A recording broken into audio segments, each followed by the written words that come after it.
My name is Eleanor. I'm 69 years old.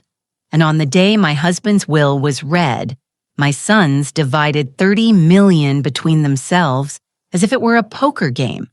Stephen got the construction companies. Daniel inherited the restaurant chain, the estates, the luxury condos, the sports cars, everything, absolutely everything.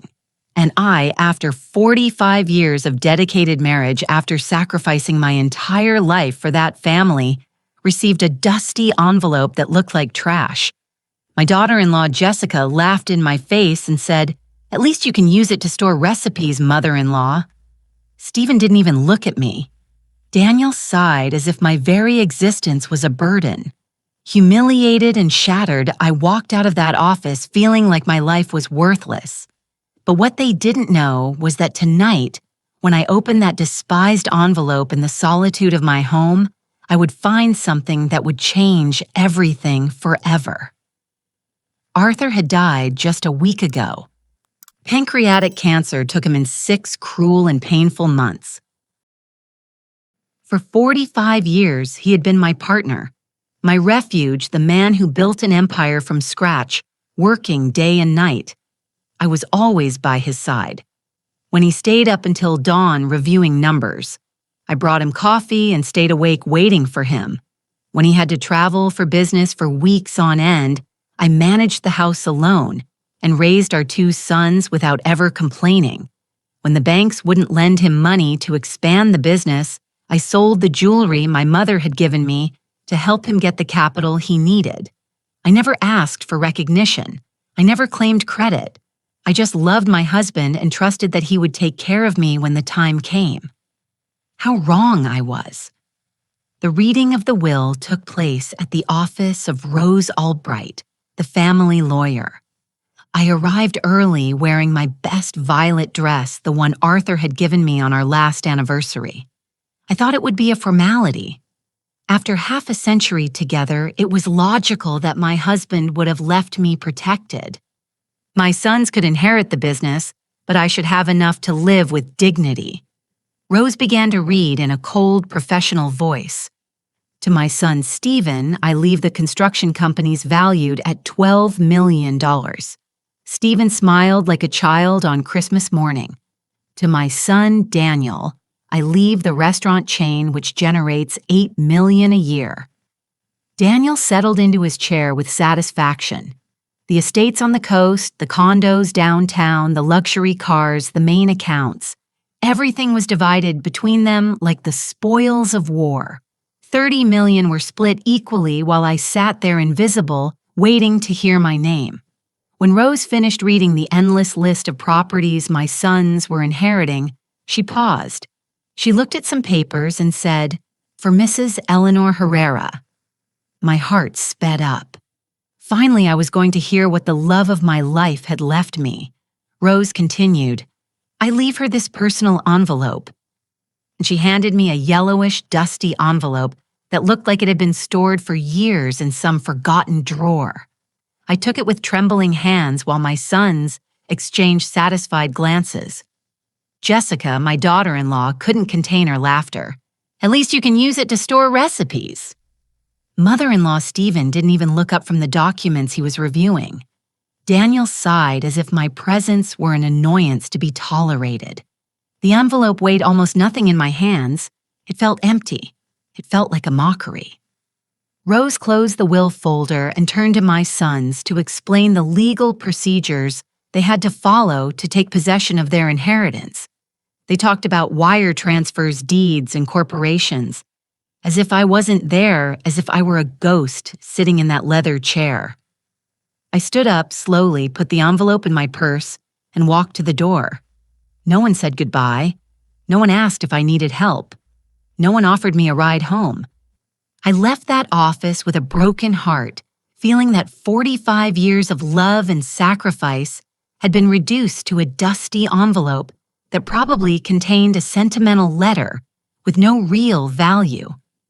I walked through the streets of the city where I had lived my entire adult life, where I had built a family that now treated me like garbage, and I cried, like I hadn't cried since I was an abandoned child. That night, sitting in the living room of my empty house, with the silence weighing like a tombstone on my shoulders, I decided to open the envelope. My hands trembled as I broke the yellowed seal. Inside was a single folded sheet of paper. I unfolded it slowly and read the words written in Arthur's unmistakable handwriting. Arthur's handwriting was unmistakable. That elegant script I had seen in thousands of love letters during our courtship, on birthday cards, on notes he left me in the kitchen before he went to work. But this time the words I read took my breath away. For the woman who always truly loved me.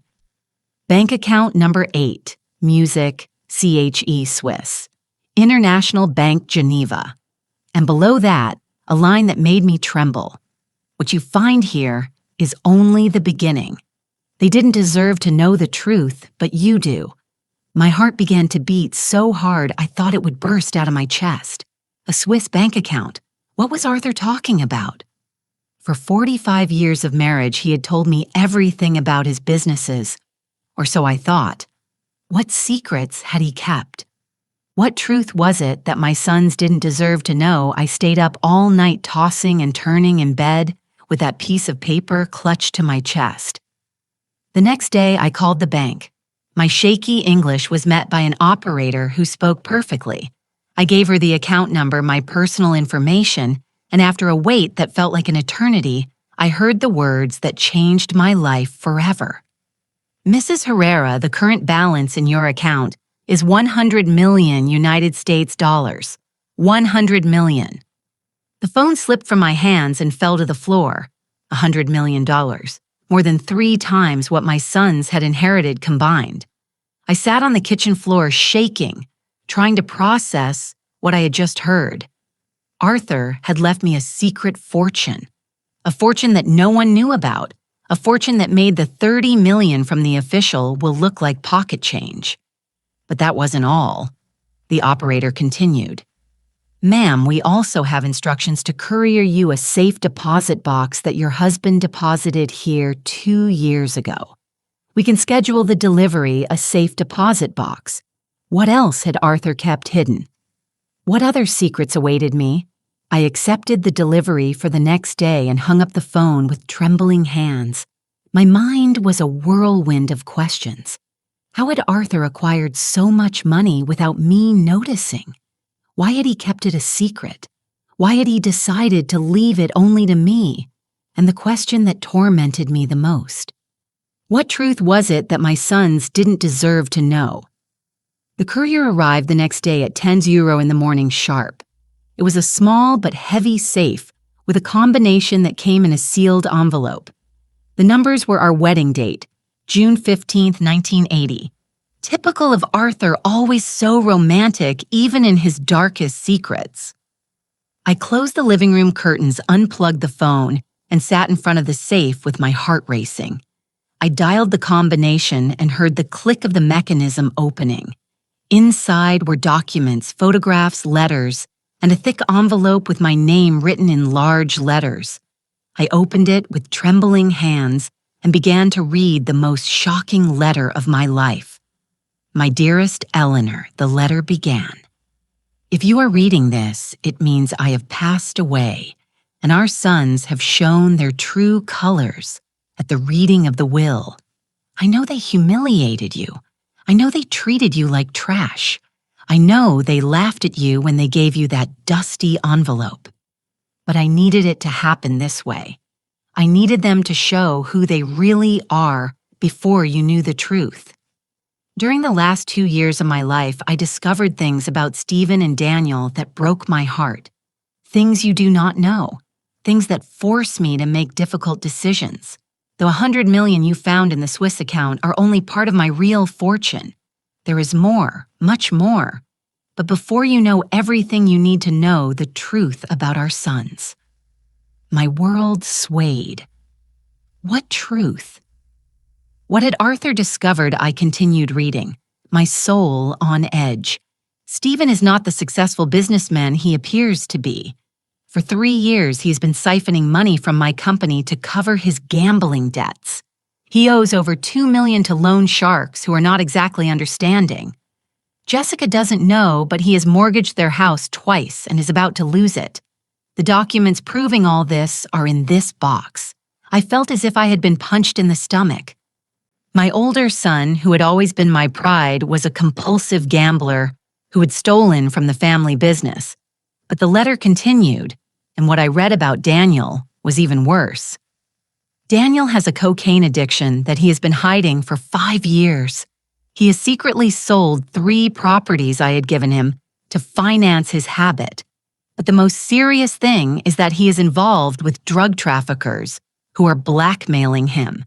They threatened to kill him if he didn't pay them $500,000 by the end of the year. The documents of his debts and the photographs proving his addiction are also in this box. Tears began to stream down my cheeks. How had I been so blind? How had I not realized that my sons were destroying their lives? Arthur's letter continued revealing darker and darker secrets. But what hurts me the most, my love, is what they plan to do with you. I heard them talking one night in my study. They thought I was asleep from the medication, but I heard every word. Stephen told Daniel that when I died, they had to get rid of you as quickly as possible. Jessica suggested they declare you mentally incompetent and have you committed to a nursing home. Daniel said it would be easy to get a doctor to sign the necessary papers.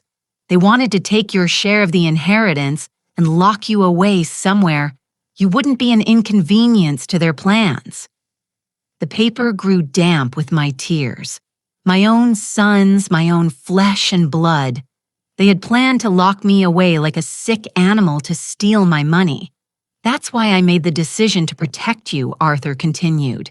That's why I moved the bulk of my fortune to accounts only you can access. That's why I let them have the crumbs from the official will while you have access to the real inheritance. The 100 million are just the beginning, my love. There are properties in Europe, investments in Asia, accounts in tax havens. In total, more than 200 million that are now yours. But I also leave you something more valuable, the truth. And with that truth, the power to decide what to do with our sons. My hands were shaking so much, I could barely hold the letter. $200 million, a fortune that made my son's official inheritance look like loose change. The letter ended with a sentence that was seared into my soul. You decide whether you use this information to protect yourself or to teach them a lesson they will never forget. I can no longer take care of you, but I have given you the weapons to take care of yourself. With all my eternal love, Arthur, I put the letter down on the table and looked at the contents of the safe. There were photographs of Daniel using drugs, bank documents showing Stephen's debts contracts, signed with dangerous loan sharks audio recordings on small devices I didn't dare listen to yet. My husband had been a private detective during his last years, meticulously documenting the corruption of our own sons. And now that explosive information was in my hands. I sat in that room for hours surrounded by photographs that destroyed the image I had of my children. Daniel with glassy eyes snorting cocaine in the bathroom of some nightclub. Stephen signing documents with men in dark suits who were clearly not legitimate bankers. Casino receipts for thousands of dollars. Pawn shop tickets for items I thought they still owned. My perfect world, my exemplary family was crumbling before my eyes like a house of cards. But what hurt the most wasn't the addictions or the debts. It was the plan they had hatched to get rid of me. In one of the recordings I finally dared to listen to, I heard Jessica's voice saying, "Once she's committed, we can sell the family house and split the money. She's an old woman. She won't notice a thing." And Stephen's reply, "Mom was always so naive. It'll be easy to convince her it's for her own good." Over the next few days, I dedicated myself to investigating every document Arthur had left in that safe. He had hired private investigators to follow our sons. He had recorded phone conversations. He had photographed secret meetings. My husband had built a complete file on Stephen and Daniel's lies and betrayals. And among all those papers, I found something that chilled my blood. A contract signed between my sons and a specialized geriatric care company. They had already paid the deposit to commit me to a place called Willow Creek Senior, living a private nursing home 3 hours from the city. The contract was dated 2 weeks before Arthur's death. They had planned to lock me away before their father even died.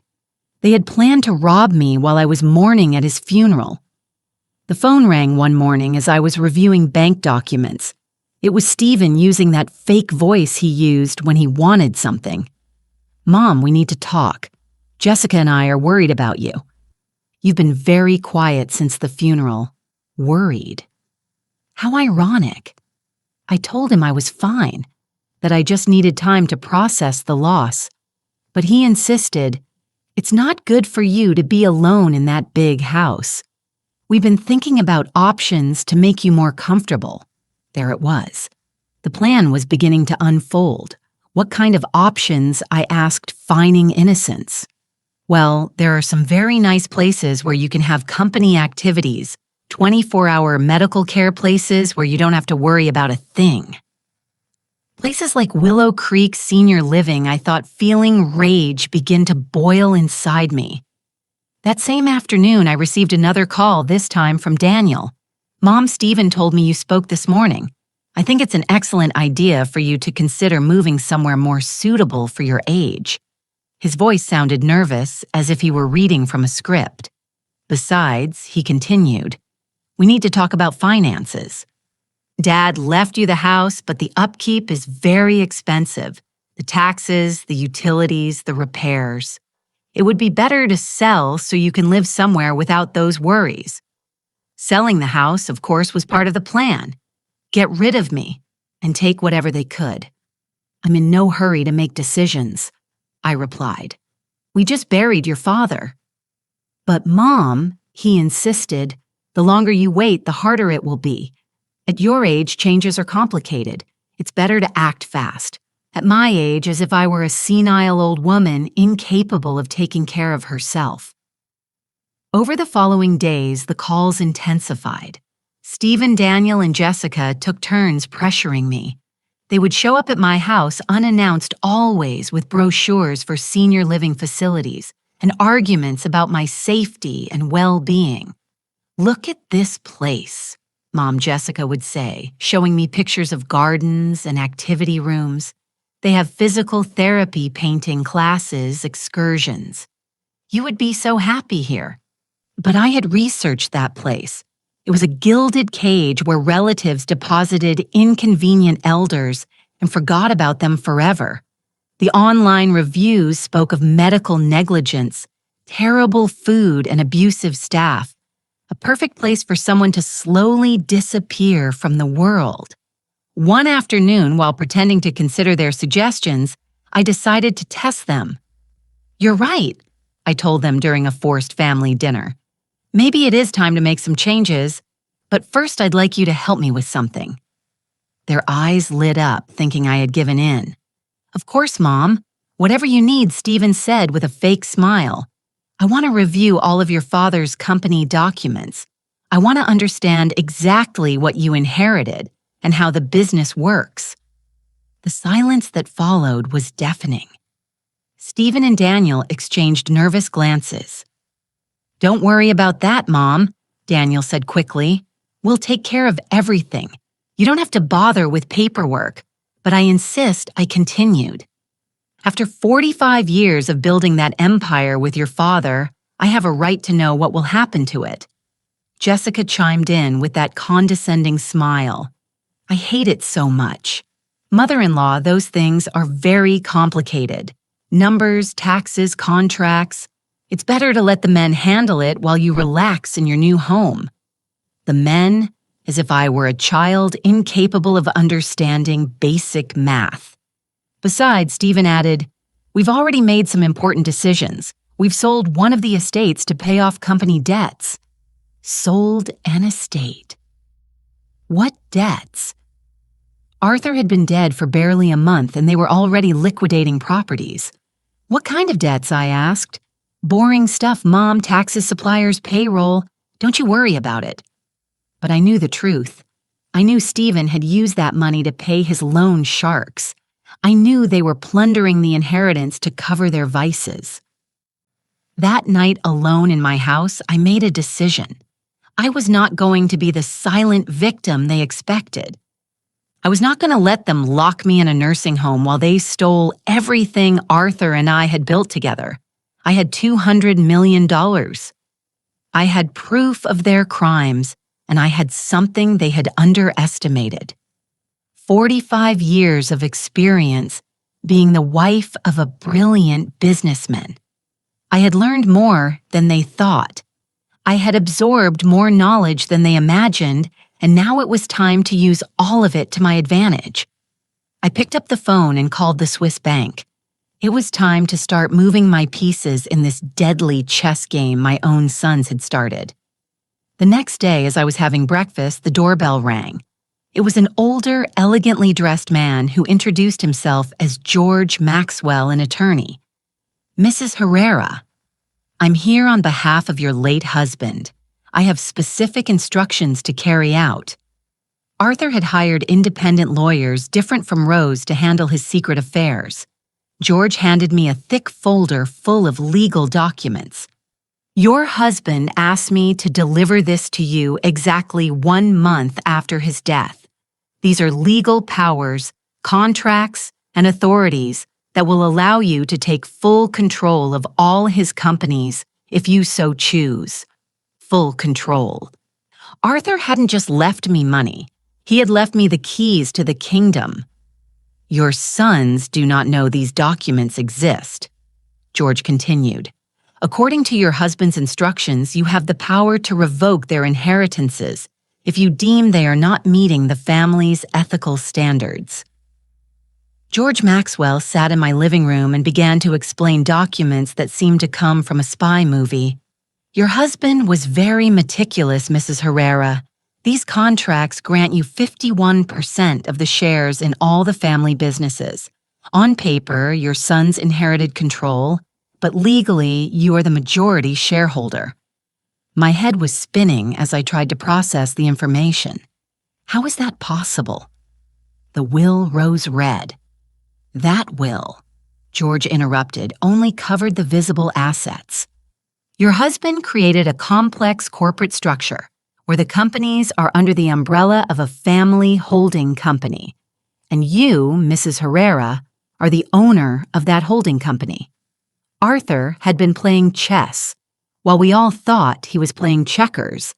He had built a perfect legal trap disguised as a generous inheritance for his sons. But there's more, George continued, opening another folder. Your husband also tasked me with investigating your son's activities for the last 3 years. What we discovered is enough to completely nullify their inheritances, and in some cases to initiate criminal proceedings. He showed me photographs I had already seen in the safe, but also new documents, irregular bank transfers, fraudulent contracts, fake invoices. Stephen has been diverting funds from the construction company to pay gambling debts. In total, he has stolen nearly $3 million. Daniel has used company vehicles to transport drugs, turning the family restaurants into money-laundering centers. Each revelation was like a hammer blow to my chest. How had I raised 2 criminals without realizing it? George took out an audio recorder and played it. I immediately recognized my son's voices. When the old lady is locked up, Stephen was saying, "We can liquidate everything and get out of the country. With 50 million each, we can start over in Europe." Daniel's voice replied, "Yeah, but we have to act fast. The cartel is pressuring me for the money I owe. If I don't pay them soon, they're going to start killing people." "Don't worry," Stephen continued. "In 2 weeks, Mom will be committed and will have access to all the accounts. Rose has already prepared the mental incapacity documents." My blood ran cold. They weren't just planning to rob me. They were planning to flee the country after destroying everything Arthur had built. Your husband recorded this conversation 3 weeks before he died, George explained. That's why he accelerated all the legal preparations. He knew he had little time to protect you. He handed me a new cell phone. This device is directly connected to my office and to the police. If you feel threatened at any moment, press the red button and help will be on its way. The reality of my situation began to sink in. I wasn't just dealing with ungrateful children. I was dealing with desperate criminals who saw my death or disappearance as the solution to all their problems. "What do you recommend I do?" I asked him. George smiled, an expression that didn't reach his eyes. "Your husband asked me to tell you this verbatim. Eleanor, you are stronger and smarter than they think. It's time they found out who they're messing with." That night, after George left, I sat in front of my vanity mirror and truly looked at myself for the first time in months. I saw a 69-year-old woman with gray hair I had let grow naturally with wrinkles that told the story of 4 decades of smiles and tears. But I also saw something I had forgotten existed: fierceness. For all those years of being the perfect wife, the selfless mother, I had buried the fighter I had been in my youth. The woman who had sold her jewelry to help Arthur build his empire. The woman who had worked double shifts when money was tight. The woman who had fought against bank suppliers and competitors to protect her family. That woman was still there, dormant, but not dead, and it was time to wake her up. The next day, I began my counterattack. First, I called the bank and transferred $10 million to a local account. I needed immediate liquidity for what I had planned. Next, I hired a private security firm to watch my house 24 hours a day. If my sons planned to speed up my commitment, they were going to meet more resistance than they expected. I also hired a forensic accountant to audit all the family businesses. I wanted official documentation of every penny they had stolen. Finally, I visited 3 different criminal defense attorneys and gave them copies of all the evidence I had against Stephen and Daniel. I wanted to be prepared for any scenario. Stephen showed up at my house unannounced on Friday morning. He was accompanied by Jessica and a man who introduced himself as Dr. Evans, a specialist in geriatrics. The plan was in motion. "Mom," Stephen said with that fake smile that now nauseated me, "we brought the doctor to give you a general checkup. We just want to make sure you're okay." The supposed doctor carried a black briefcase and a condescending attitude that made my blood boil. "I don't need a checkup," I replied firmly. "I feel perfectly fine." But Mom Jessica insisted. "At your age, it's important to have regular checkups. The doctor just wants to ask you a few simple questions." Simple questions like the ones used to declare someone mentally incompetent, Mrs. Herrera, the fake doctor, said in a syrupy voice. "I just need to assess your cognitive state. These are routine procedures." He took some forms from his briefcase that I recognized immediately. They were the same documents George had shown me, the ones Rose had prepared to declare me incompetent. "Can you tell me what day it is today?" he asked. "Friday, October 13th. I replied. "Can you tell me where you live?" "In the house I built with my husband 30 years ago at 1247 Oak Avenue. Do you remember how much money you inherited in the will? There was the trap. If I said I had only inherited a dusty envelope, it would confirm I had no resources and would be easier to declare incompetent.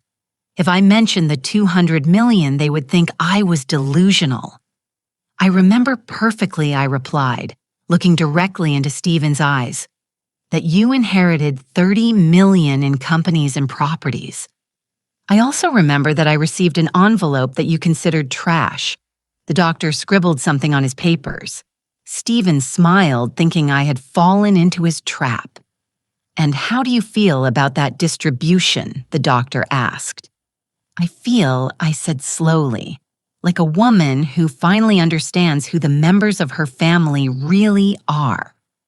Jessica and Stephen exchanged satisfied glances. They thought I was admitting confusion or resentment, emotions they could use to justify my commitment. The fake doctor closed his folder and whispered something to Stephen. Then he turned to me. "Mrs. Herrera, I believe it would be beneficial for you to spend a few days under medical observation. We have a very comfortable facility where you can rest while we evaluate your general condition." There, it was the final trap. "No, thank you," I replied with the firmest voice I could muster. "I feel perfectly capable of taking care of myself." But Mom Stevens said, and for the first time, there was a real note of threat in his voice, "It's not a suggestion. The doctor believes you need specialized care." "The doctor," I replied, rising slowly, "can believe whatever he wants, but this is my house, and I decide who comes in and who goes out."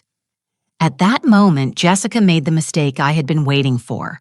She approached me with that venomous smile and said, "Mother-in-law, don't be difficult. We all know you can't take care of yourself anymore. It's time you accept reality and let the adults make the important decisions. The adults as if I were a child, as if 45 years of marriage and building an empire had taught me nothing about life." I looked at Stephen, at Jessica, at the fake doctor, and I smiled for the first time in weeks. It was a smile they had never seen before, a smile that would have made Arthur proud. "You're right," I said softly. "It is time for the adults to make the important decisions. And that's exactly what I'm going to do." I took out my cell phone, the one George had given me, and pressed the record button. "I want to be very clear about what is happening here," I said in a firm voice as I recorded them. "My son, Stephen, my daughter-in-law, Jessica, and this supposed doctor are trying to force me into a facility against my will." The fake doctor immediately grew nervous. "Ma'am, this is just a routine medical evaluation." "Routine," I answered, keeping the phone pointed at them. "Is it routine to come to my house unannounced? Is it routine to bring commitment papers already filled out?" Stephen tried to snatch the phone from me. "Mom, put that thing away. You're acting irrational." "On the contrary," I said, stepping away from him, "I'm behaving exactly as a woman should, who discovered her own family plans to lock her away, to steal her inheritance." Stephen's expression changed completely. The mask of the concerned son fell away, and for the first time I saw his true face. Cold, calculating, dangerous. "We don't know what you're talking about," Jessica said, but her voice trembled. "I'm talking." I continued pulling one of the photographs Arthur had left in the safe from my purse about this. It was a picture of Stephen leaving a casino at 3:00 in the morning, clearly drunk, accompanied by two men who were obviously not legitimate businessmen. I'm talking about the gambling debts. I'm talking about the money stolen from the company. I'm talking about the contract you already signed with Willow Creek to have me committed. The silence that followed was deafening. The fake doctor started backing toward the door. "I think there's been a misunderstanding. I'll be leaving." "Not so fast, doctor," I said, blocking his path. "How much did they pay you to sign false documents of mental incapacity?" The man turned pale. "I don't know what you're talking about." "I'm talking about this," I said, showing him another photograph where he appeared receiving an envelope of money from Stephen. "My husband hired private investigators during his final months. He documented every dirty move you made." Jessica began to cry, but they weren't tears of sadness. They were tears of pure panic. "Mother-in-law, you don't understand. Everything we've done has been for your own good." "For my good," I repeated, feeling a rage. "Give me a strength I hadn't felt in years. Stealing from the family business is for my good. Planning to flee the country with the money is for my good." Stephen finally lost his composure. "Enough. You're a crazy old woman who doesn't know what she's talking about. Dad made a mistake leaving you anything. You're too stupid to handle money." There it was, the truth. After 45 years of pretending to love me, he finally showed what he really thought of me. Stupid, I asked, taking out my phone and dialing a number. George, it's Eleanor. They're here just as you predicted. Yes, I've recorded everything. Stephen tried to take the phone from me again, but this time I didn't back down. If you touch me, I said in a voice I didn't recognize as my own, it will be the last thing you do as a free man. What do you mean?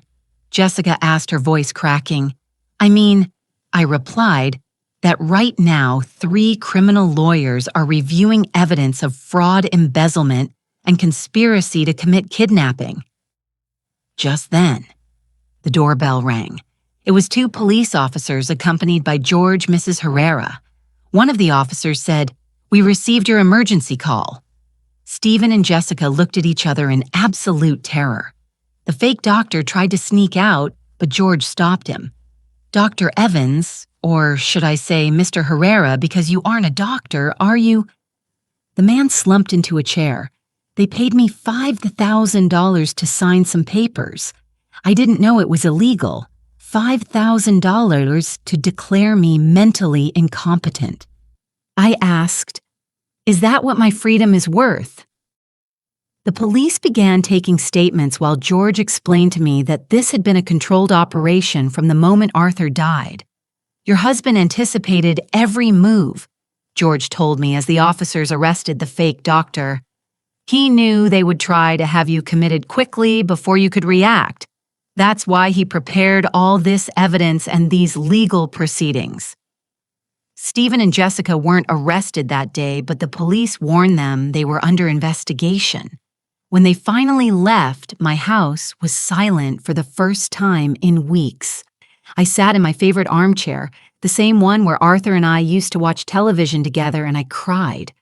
But they weren't tears of sadness. They were tears of liberation.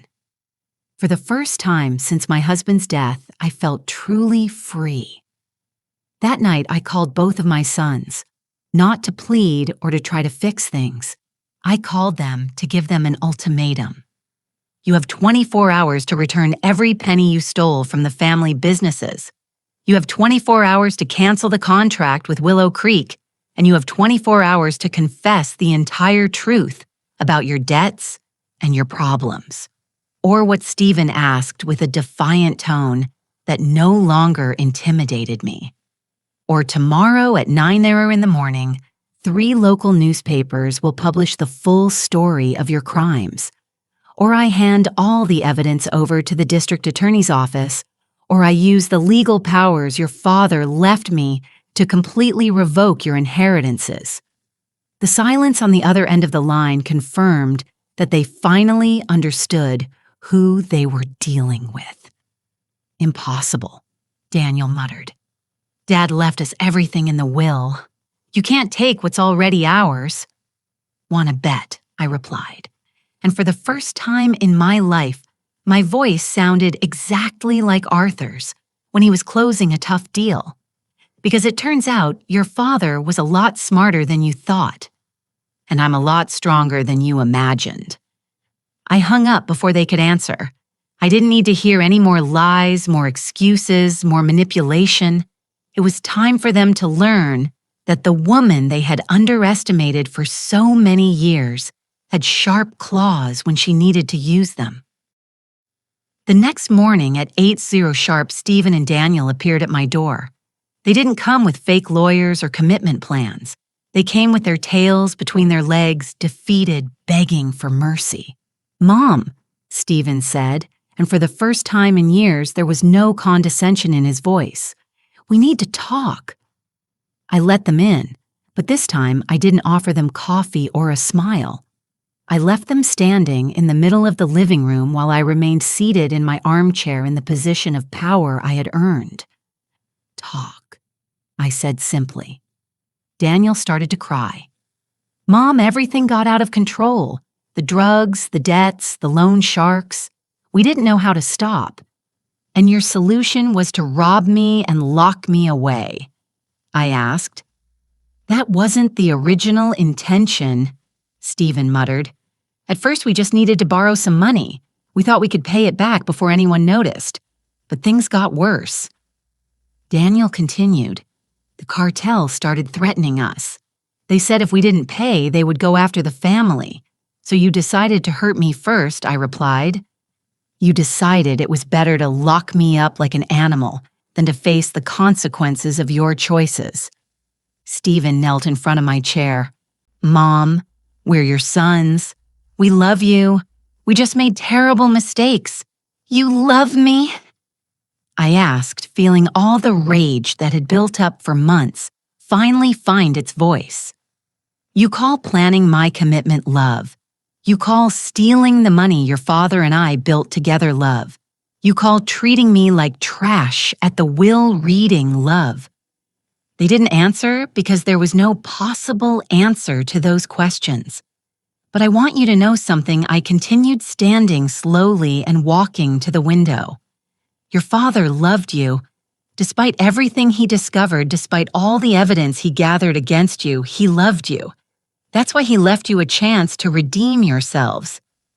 I turned to face them. He left you $30 million enough to pay all your debts and start over. But he also left me the power to take it away if you proved you didn't deserve it. Their faces palled as they understood the magnitude of what I was saying. What do you want us to do? Stephen asked, his voice cracking. I smiled, but it wasn't a motherly smile. It was the smile of a woman who had finally found her power. What I want, I said, walking slowly around my two sons kneeling in my living room, is for you to understand that the game has changed. For 69 years, I have been the obedient wife, the sacrificial mother, the invisible woman who cleans up others' messes. That's over. I looked them directly in the eyes, one by one. Stephen, I want you to call all your loan sharks right now and tell them they will get their money, but not from the money stolen from the company. They will get it from your own inheritance. His face fell. Mom, if I do that, I'll have nothing left. The debts are more than $3 million exactly, I replied, showing not a shred of compassion. You'll be left with exactly what you deserve after stealing from the family business for 3 years. Daniel, I continued, turning to my younger son. You are going to check into a rehabilitation center, not one of those luxury places where the rich go to pretend they're getting better. A real place where they will work with you. Seriously. Mom, I can quit on my own. I don't need rehab, he protested. How are you able to quit gambling on your own? I asked Stephen. How are you able to stop stealing money on your own? No, my sons.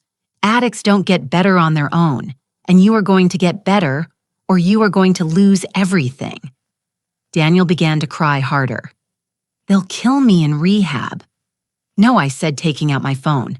They won't kill you because I'm going to pay them myself. But every dollar I pay for your debts will be deducted from your inheritance. I dialed a number I had written down days ago. Detective Miller, this is Eleanor Herrera. I have information about a drug trafficking ring operating out of the family's restaurants. Daniel went white as a sheet. Mom, what are you doing? I'm cleaning up the mess you created, I replied, speaking into the phone. Yes, detective. I have names, dates, photographs, and my son is willing to cooperate as a protected witness. I hung up and looked at Daniel. You are going to testify against the cartel. You are going to give the police all the information you have about their operation, and you are going to do it before you enter rehab. They'll kill me if I do that, he muttered. They'll kill you if you don't pay, I replied. At least this way. You have a chance to live and start over. Stephen tried to stand, but I stopped him with a look. I'm not finished with you. I took the documents George had given me from my bag. Did you know that your father left me in control of all the family businesses? Did you know that I can legally fire you right now? Panic filled his eyes. Mom, that company is all I know how to do. It's my life. It was your life. I corrected him. Until you decided to turn it into your personal cash register. I showed him the financial statements the forensic accountant had prepared. $3 million stolen over 3 years. Fake invoices, irregular transfers, ghost accounts. Do you know what this is? This is evidence of a federal crime, but there's a way to resolve this without involving the DA's office. I continued seeing hope light up in his eyes. You are going to sign your resignation as CEO of all companies. You are going to transfer all of your shares to me, and you are going to work as a common laborer, earning a basic wage until you have paid back every penny you stole. A laborer? He asked, incredulous. You're going to start from the bottom, just like your father did. You're going to carry bricks. You're going to clean offices. You're going to do the work that real working men do every day. And you're going to learn what it means to earn money honestly. The humiliation on his face was evident. But there was something else, too. Respect. For the first time in years, he was seeing me as more than a harmless old woman. Jessica, who had been quiet throughout the conversation, finally spoke. Mother-in-law, this is ridiculous. They can't accept these conditions. They're your sons. I turned to her with a smile that could freeze blood. Oh, really? And what are your options? My dear daughter-in-law. I took another photograph from my bag. It was Jessica kissing a young man in a hotel parking lot. Should I tell Stephen about your affair with the Pilates instructor, or would you prefer to tell him yourself? Her face fell completely. Or would you prefer I tell him about the $50,000 you've been siphoning from the family account to buy yourself clothes and jewelry? Stephen looked at his wife with an expression of absolute betrayal. What is my mother talking about? Your wife! I continued savoring every second of her discomfort has been stealing from you for 2 years, and she's been sleeping with Rick the Pilates instructor from the gym for 6 months. Jessica started to deny everything, but I pulled out more photographs. Do you want me to keep showing evidence, or are you going to confess the truth to your husband? Stephen stood up slowly, looking at Jessica, as if seeing her for the first time. Is it true? She cried. But she didn't deny anything else. Why, he asked. Because I answered for her. She thought that when you inherited, she would have access to millions of dollars.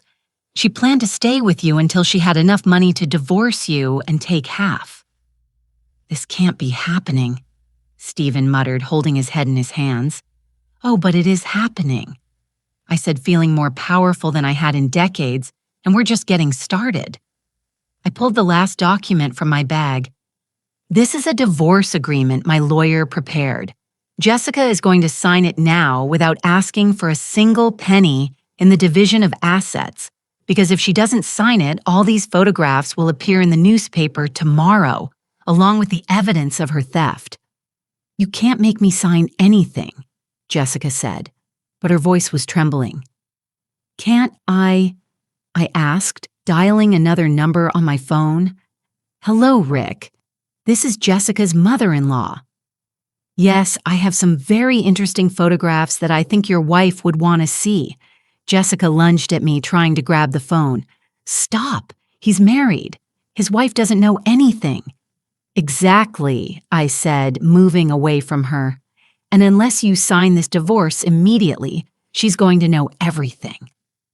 I hung up and held out a pen to her. You have 30 seconds to decide. Jessica signed the document with trembling hands, crying inconsolably. Stephen looked at her as if she were a stranger. Very well, I said, putting the signed document away. Now get out of my house and never come back. If I see you near this family again, I will make good on my threat to call Rick's wife. Jessica ran out without another word.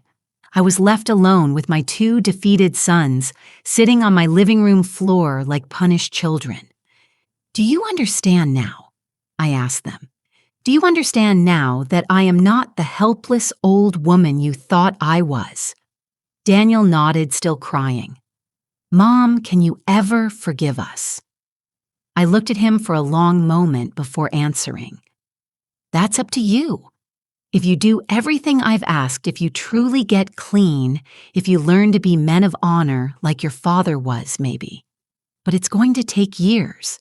and you're going to have to earn my forgiveness every single day." Stephen finally lifted his head. "Are you going to take our entire inheritance?" "No," I replied, and I saw relief in his eyes. "I'm going to leave you a chance to earn it, but you are going to work for every dollar. You are going to prove you deserve the name you carry." "And what if we can't do it?" Daniel asked. "What if we're too weak to change?" I looked at him with a mixture of sadness and determination. "Then you will miss the chance to know the mother you always had, but that you never bothered to see." I got up and walked to the window, turning my back to them. "Your father left me 200 million, my sons. Enough money to live like a queen until the day I die. Enough money to help thousands of people who truly need it. You will decide if you want to be part of that story, or if you will be left on the outside looking at what you could have had." When I turned around, they were no longer in my living room. They had left in silence, finally understanding that the power had changed hands for good. The following days were the quietest I'd had in months. For the first time since Arthur's death, my house truly felt like my own. There were no manipulative sons showing up unannounced. No venomous daughters-in-law making snide remarks. No fake doctors trying to declare me incompetent. Just me, my morning coffee, and the strange but liberating feeling of having total control over my life. Stephen kept his word, calling all his loan sharks and telling them they would receive their money from his own inheritance. Daniel voluntarily checked into a rehabilitation center on the outskirts of the city, and Jessica had completely disappeared, probably holed up in some hotel, while she figured out how to rebuild her life after her perfect plan imploded. But I knew this was only the beginning. For 45 years, I had been the wife who supported from the shadows. Now it was time to find out who Eleanor was, as an independent person, as a woman with power, as the heir to a 200 million empire. The first decision I made was to visit all the companies I now controlled. I wanted to meet the employees who had worked for Arthur for years. I wanted to understand exactly what my husband had built and how I could make it better. The first stop was the main construction company where Stephen had been CEO until a week ago. When I arrived at the offices dressed in a gray suit I had bought specially for the occasion, all the employees looked at me with curiosity. They knew I was the boss's widow, but they had never seen me in a professional context. "Good morning," I said to the 30 employees gathered in the conference room. "I am Eleanor Herrera, and from now on, I am the owner and CEO of this company." A murmur of surprise rippled through the room. "I know some of you are concerned about the recent changes. I know you've heard rumors about financial troubles. I want you to know that those problems have been resolved and that this company will continue to operate under new policies of transparency and honesty." An older man whom I recognized as Frank, the construction supervisor, raised his hand. "Herrera, with all due respect, do you have experience running a construction company?" It was a fair question, and I had prepared the answer for days. "Frank," I replied, "for 45 years I sat at the kitchen table with Arthur every night while he told me about every project, every problem, every important decision. For 45 years, I reviewed contracts, listened to phone calls, participated in business strategies. The difference is that now, instead of advising from the shadows, I will be leading from the front." Several employees nodded in approval. They had seen my dedication to the family for decades, but there are changes that will be implemented immediately, I continued. "First, we are going to conduct a full audit of all finances from the last 3 years. I want to know exactly where every dollar went." I saw some of the accountants exchange nervous glances. They probably knew about Stephen's irregularities but had remained silent out of fear. "Second, we will implement a bonus system based on real productivity, not favoritism. Third, any employee who has information about past irregular activities can come, Speak with me privately without consequences to help me clean up this company."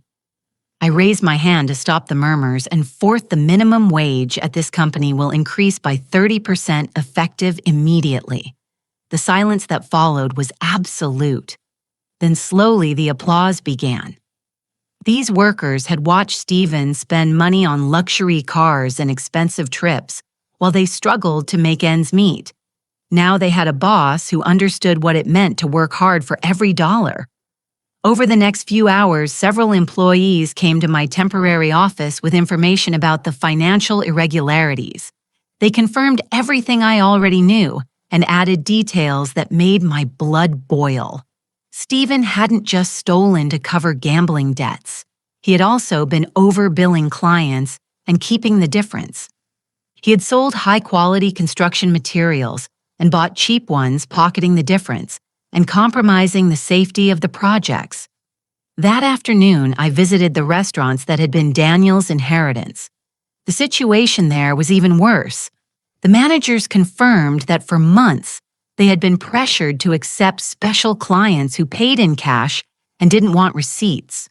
The money laundering had been so blatant that several employees had considered quitting rather than be complicit. "Why didn't you say anything?" I asked them. Mrs. Herrera replied, "Gloria, the manager of the main restaurant. Mr. Daniel told us that if we spoke to anyone about the special clients, we would lose our jobs. Some of us have families to feed." The rage I felt at that moment was volcanic. My sons hadn't just stolen money.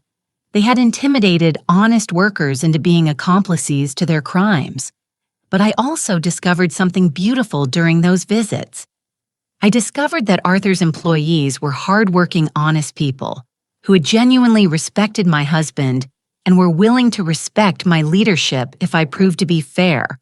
I discovered that I had natural business instincts that I had developed over decades without realizing it.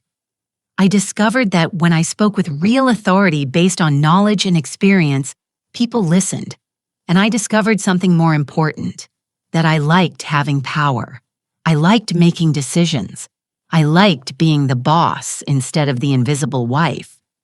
That night, sitting in my study with a glass of wine and the company's financial statements spread across the desk, I called George. "How are the criminal investigations going?" I asked. "Very well," he replied. "Daniel is cooperating fully with the police from the rehab center. His testimony is going to dismantle the entire drug trafficking network that was operating in the restaurants. It's going to be a major case. And Stephen is complying with the payments to his loan sharks. He started working as a laborer on one of his own construction sites. The employees are, let's just say, they're enjoying watching him carry bricks under the sundae." I laughed for the first time in weeks. Poetic justice tasted sweet. "But there's something else I need to discuss with you," I continued. "I want to establish a charitable foundation. I want to use part of this $200 million to help older women who are in vulnerable situations." George was quiet for a moment. "Women like you would have been if Arthur hadn't protected you." "Exactly," I replied. "Women whose children abandon or mistreat them. Women who have no resources to defend themselves. Women whom society considers invisible simply because they are older. That's a beautiful idea, Eleanor. Your husband would be proud." "I hope so," I murmured, touching the photograph of Arthur I had on my desk. The days passed, and slowly I began to rebuild not only the businesses, but also my relationship with my sons. Stephen came to visit me every Sunday after his week of physical labor. He was thinner, more humble, but also more real than he had been in years. "Mom," he said one Sunday, "I want you to know that for the first time I understand what Dad felt when he built all this. Honest work has a different taste." Daniel called me from the rehab center twice a week. His conversations were painful but honest. "I'm learning to live without lying to myself," he told me in one call. "It's the hardest thing I've ever done in my life." Were they going to earn my complete forgiveness? I didn't know. Were they going to one day get their full inheritance back? That was up to them. But for the first time in my life, I wasn't defined by being someone's mother or someone's wife. I was Eleanor, a businesswoman, a philanthropist, a powerful woman in my own right. And that woman had big plans for the future. For plans that went far beyond revenge. Plans that were going to change lives, including my own. Arthur had given me the tools to defend myself, but I had chosen to use them for something bigger, to become the woman I always had the potential to be, but never had the chance to discover. 6 months after that, while reading That Changed My Life Forever, I found myself standing in front of my bedroom mirrors preparing for the most important event since Arthur's death. That night was the launch of the Arthur and Eleanor Herrera Foundation for vulnerable senior women. I was wearing a gold dress that I had chosen especially for the occasion, not because it was the most expensive, but because it was the color of strength, the color of the power I had discovered within myself. As I put on the earrings Arthur had given me for our 20th anniversary, I thought about everything that had changed since that night I opened the dusty envelope my sons had despised. The foundation had already helped over 200 older women in its first few months of operation. Women like Rose, 73, whose children had emptied her bank account and left her living in deplorable conditions. Like Carmen, 68, who'd been a victim of domestic violence for decades and finally found the courage to escape. Like Patricia, 75, whose family had tried to declare her mentally incompetent to steal her pension. Every story I heard reminded me how close I had come to becoming one of those victims, and every woman we helped confirmed that I had made the right decisions. The phone rang as I finished getting ready. It was Stephen. Over these 6 months, our conversations had slowly evolved from hostility to something resembling mutual respect. "Mom," he said, and his voice sounded different, more mature. "I wanted to wish you luck at the launch tonight." "Thank you," I replied, surprised by the sincerity in his tone. "How are things at the construction site?" Goody answered. "We finished the affordable housing project you proposed today. Seeing the families move into their new homes, I get why Dad loved this business." It was true. I had turned part of the construction company into a project for low-income housing. It was profitable, but it also had a social purpose that filled my heart. Mom, Stephen continued, "I know I have no right to ask you for anything, but can I come to the launch tonight?" The question took me by surprise. For months, I had kept my sons away from my new projects, not as punishment, but because I needed space to discover who I was without them. "Why do you want to come?" I asked. "Because," he said, and I heard real emotion in his voice. "I'm proud of you. Because I want people to know that I'm your son. Because for 35 years, I thought you were just my mom.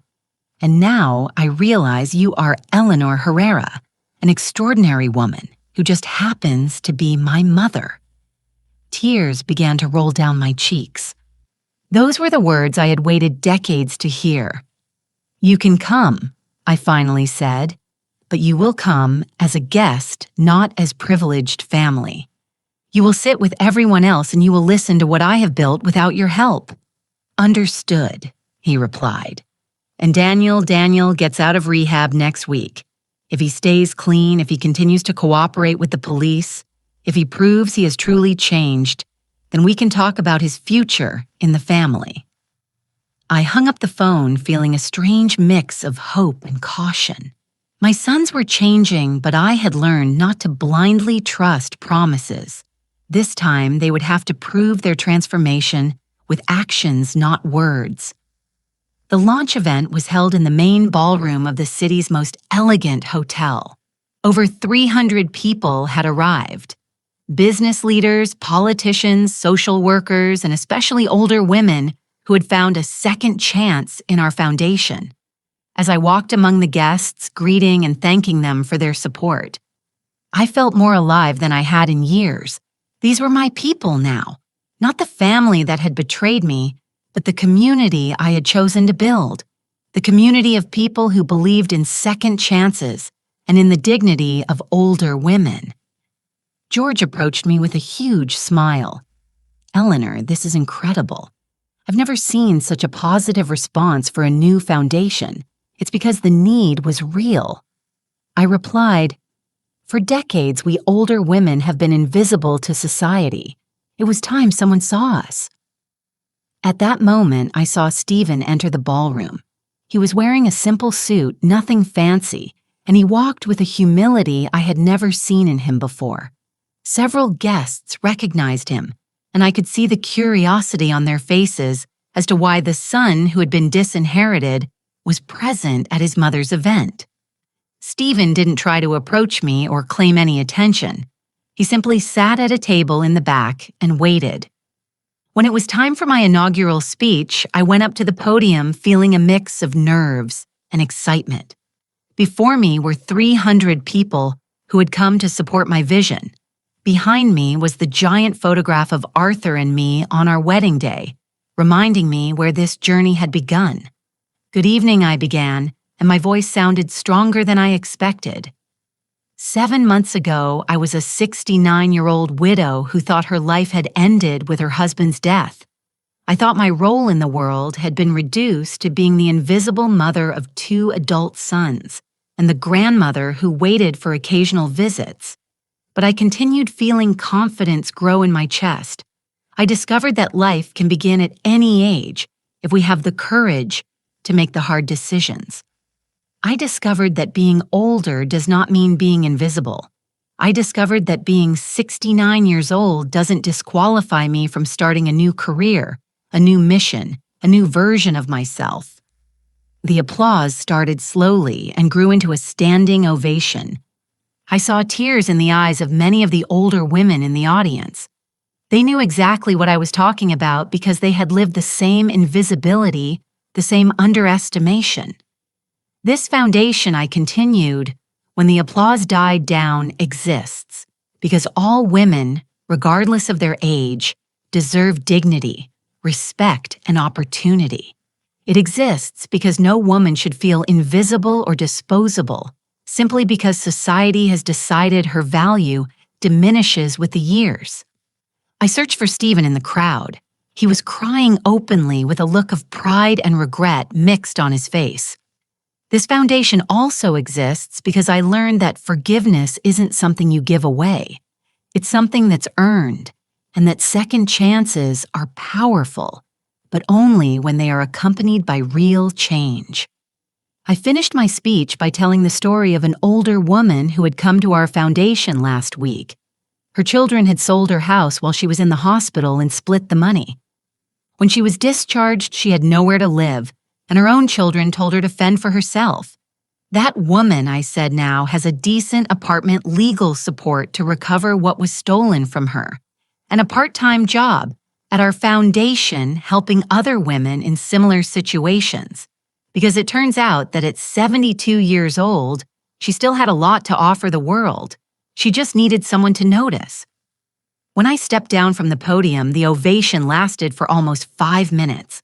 One after another, women came up to hug me, to tell me their stories, to thank me for giving them a voice. But the most emotional moment came when Stephen timidly approached at the end of the night. "Mom," he said with tears still fresh on his cheeks, "I want to apologize. Not just for the money, not just for the plan to have you committed. I want to apologize for not seeing you for 35 years, for treating you like you were just my mom instead of Eleanor Herrera, this incredible woman who was always there, but who I was too blind to recognize." I looked at him for a long moment before answering, "Stephen." I finally said, "Forgiveness is earned with time and actions, but respect, you've already earned that.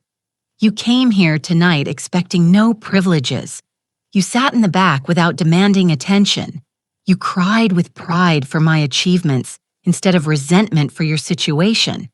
That tells me that maybe, just Maybe you're starting to become the man your father always hoped you would be. For the first time in 7 months, I hugged him, not as the mother who automatically forgives, but as the strong woman who recognizes genuine growth in another person. A year after that infamous day in Rose's office, I find myself sitting in the garden of my house, the same house my sons once wanted to sell to lock me away in a nursing home. But everything has changed. The garden is more beautiful than ever because I now have time to tend to it myself. The businesses are running better than when Arthur was alive because I've learned that leading with both the heart and the head produces better results than leading with ambition alone. And my family has become something I never thought possible. A real family based on mutual respect instead of false obligations. Daniel got out of rehab 6 months ago and has been clean ever since. It wasn't easy. There were relapses, crisis nights, moments where I thought I had lost him for good. But something changed when he testified against the drug traffickers who had been blackmailing him. Seeing those criminals go to prison because of his testimony gave him a purpose that drugs never could. He now works at the foundation helping other recovering addicts.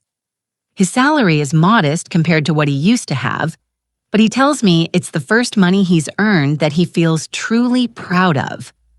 Mom, he told me last week I never thought helping other people could fill the void I was trying to fill with cocaine. Stephen has also changed, though his path has been different. After a year working as a laborer on his own construction sites, I promoted him to supervisor not out of favoritism, but because the other workers respected his transformation. He had learned what it means to earn every dollar with honest sweat. He had learned the names of all the employees, their family stories, their real needs. It's strange, he told me a few days ago as we had coffee in my kitchen, but I feel like I'm only now understanding what Dad built. It wasn't just money. It was a community of people who depended on us to feed their families. He had divorced Jessica, who had vanished from our lives as quickly as she had appeared. We didn't know where she was, nor did we care to know. But the biggest change wasn't in my sons. It was in me. For 70 years, I had defined my worth through my relationships with others. As a daughter, as a wife, as a mother, I had never existed simply as Eleanor. Now, when I wake up each morning, I am not Arthur's widow or the mother of Stephen and Daniel. I am the CEO of 4 thriving companies. I am the founder of an organization that has helped over 500 older women reclaim their dignity. I am a 70-year-old woman who is living the most exciting and productive decade of her life. I am someone who makes important decisions, who influences the lives of thousands of people, who builds legacies that will last for generations. The foundation has expanded beyond my wildest dreams. We now have 3 shelters for older women who are victims of family abuse, a free legal aid program, a job training center that teaches new skills to women who thought their careers were over, and a microloan program that helps senior entrepreneurs start small businesses. Last week, a 65-year-old woman who had been unemployed for 2 years opened her own bakery with one of our microloans. When she cut the ribbon at the grand opening, she was crying with joy because she finally felt useful, valuable, and capable again. But perhaps the project I am most proud of is the Grandmother Mentor Program.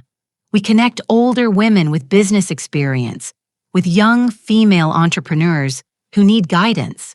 It turns out that decades of life experience, of having navigated family and financial crisis, of having raised families and supported husbands, in building businesses, makes us exceptional mentors.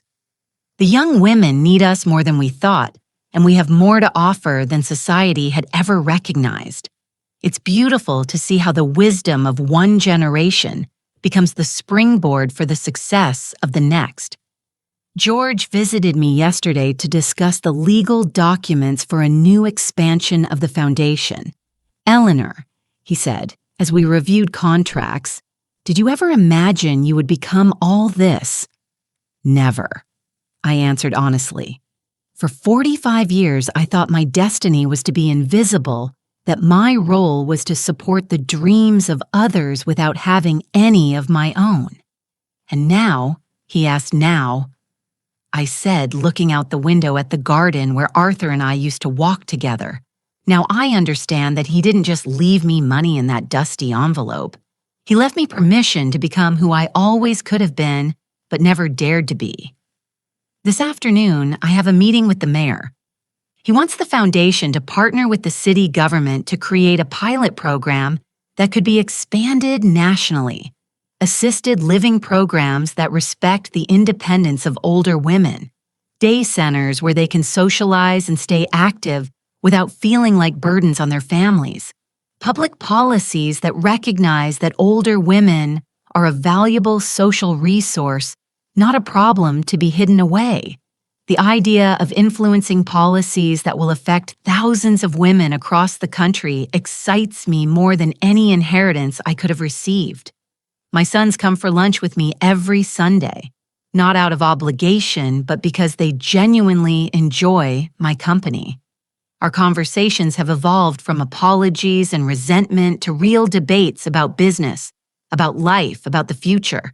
Stephen consults me on important decisions at the construction company. Daniel tells me about the difficult cases he handles at the foundation. They ask for my advice not because I am their mother, but because they respect my judgment as a businesswoman and as a person. It's the family relationship I always wanted, but never knew how to build when we were younger. Have I forgiven them completely? That's a question I often ask myself. Forgiveness, I've discovered, is not an event, but a process. Every day that I see Stephen treat his employees with genuine respect, I forgive his past arrogance a little more. Every day that I see Daniel help another recovering addict, I forgive his betrayal a little more. But more important than forgiving them, I've learned to forgive myself. To forgive myself for being invisible for so many years. To forgive myself for accepting emotional crumbs when I deserved banquets of love and respect. The dusty envelope I received that day in Rose's office sits on my desk as I write these reflections in my journal. It no longer contains just the bank account number that changed my life. Now it holds letters from women we have helped, photographs of project inaugurations, newspaper clippings about the foundation's achievements. It has become a symbol of transformation, of second chances, of the beauty that can arise from the ashes of humiliation. Every time I look at it, it reminds me that endings can be beginnings, that crises can be opportunities, and that it is never too late to become who you are destined to be. If I could go back and speak to the Eleanor who walked out of that office crying a year ago, I would tell her, don't cry for what you have lost. Celebrate what you are about to gain. Don't lament the sons who betrayed you. Prepare to meet the men they are going to become. Don't cling to the invisible woman you were. Free yourself to become the powerful woman you always had inside you. I would tell her that the pain she feels in this moment is the birth pang of a new life.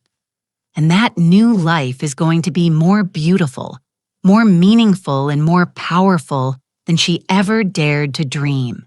And to you, dear listeners who have heard my story to the end, I ask, how many times in your lives have you accepted being invisible when you deserve to be seen? How many times have you accepted crumbs when you deserved banquets? How many times have you allowed others to define your worth instead of discovering your own power? My story is not just about an unexpected inheritance or a dysfunctional family. It's about the moment we decide to stop surviving and start truly living. It's about the moment we realize that it is never too late to write a new chapter of our lives. Because it turns out that the best years of our lives can be ahead of us, not behind us, if we have the courage to claim our power and use it for something bigger than ourselves.